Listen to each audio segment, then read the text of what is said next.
Венчавам ви да създадете здраво и силно семейство, с любов да зачевате децата си, с любов да ги отглеждате и възпитавате. Венчавам ви да вдъхнете мъдрост и полет на мислите си и да бъдете много щастливи заедно.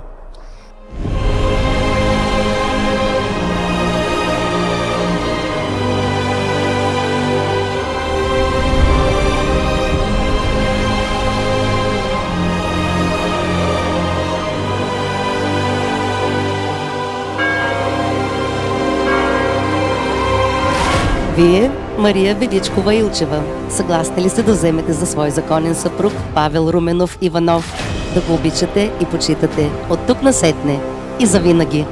Да. Да!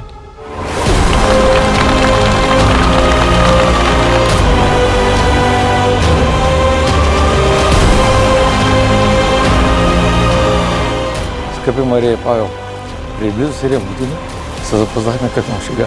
Обичайте се много, уважавайте се и правете компромиси. Честито семейство Иванови! Да са живи и здрави. Да сте един до друг, да се подкрепяте, обичайте се.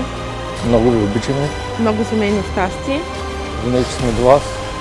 Целувки. Обичаме ви. Обичаме ви! На здраве!